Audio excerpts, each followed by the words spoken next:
ইয়া রাসূলুল্লাহ, ইয়া হাবিবাল্লাহ, ওগো নবীজি,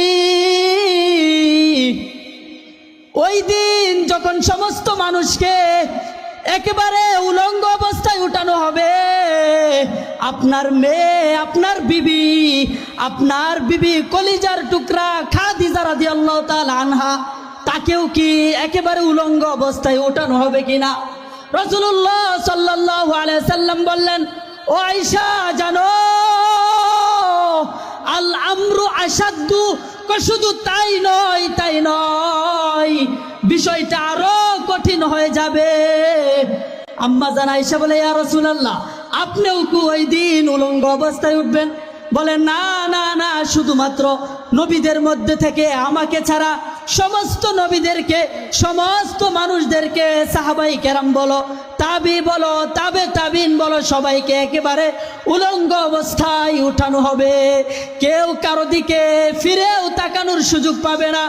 লিকুল্লি ইমরিইম মিনহুম ইয়াউমাইযিন শা'নুন ইউগনি, সবাই একেবারে নিজেকে নিয়ে ব্যস্ত হয়ে যাবে। সবাই বলবে, ইয়া নাফসি, ইয়া নাফসি, আমাকে বাঁচাও, আমাকে বাঁচাও। সমস্ত নবীরা বলবে, আমাকে বাঁচাও। ঈসা আলাইহিস সালাম বলবে, আমাকে বাঁচাও। ইব্রাহিম আলাইহিস সালামও বলবে, আমাকে বাঁচাও। নূহ আলাইহিস সালামও বলবে, আমাকে বাঁচাও। সবাই এরকম ভাবে আওয়াজ তুলবে, আমাকে বাঁচাও, আমাকে বাঁচাও।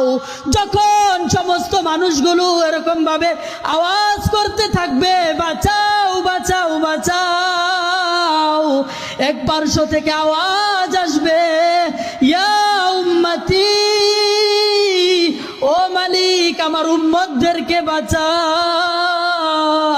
আল্লাহু আকবার। বলা হবে, আমার উম্মতদেরকে বাঁচান। ও দুনিয়ার মুসলমান, জানোনি ওই ব্যক্তিটাকে? তিনি হলেন জনাবে মুহাম্মাদুর রাসূলুল্লাহ সাল্লাল্লাহু আলাইহি ওয়াসাল্লাম। তিনি শুধু নিজের ফিকির করবে না, তিনি ফিকির করবে, উম্মতদের ফিকির করবে।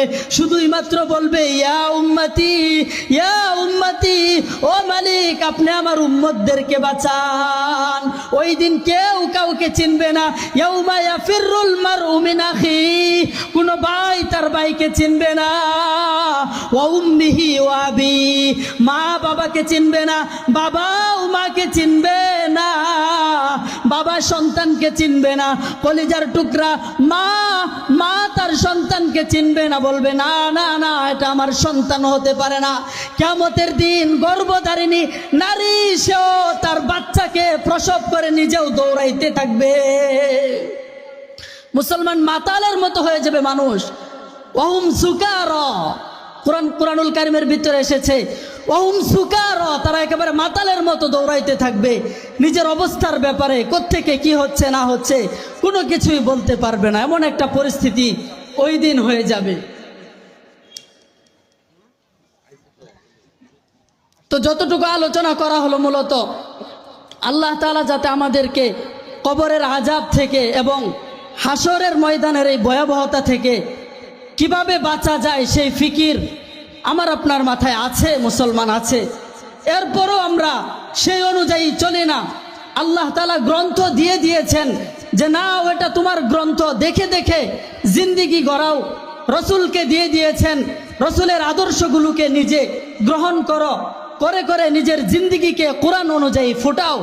তাহলেই মুসলমান আমরা সেই দিন কিয়ামতের ভয়াবহতা থেকে এবং সেই কবরের আযাব থেকে আমরা বাঁচতে পারবো। আল্লাহ তাআলা আমাদের সবাইকে কোরআন এবং সুন্নাহ অনুযায়ী জিন্দিগি গড়ার তৌফিক দান করেন। সবাই বলেন আমিন।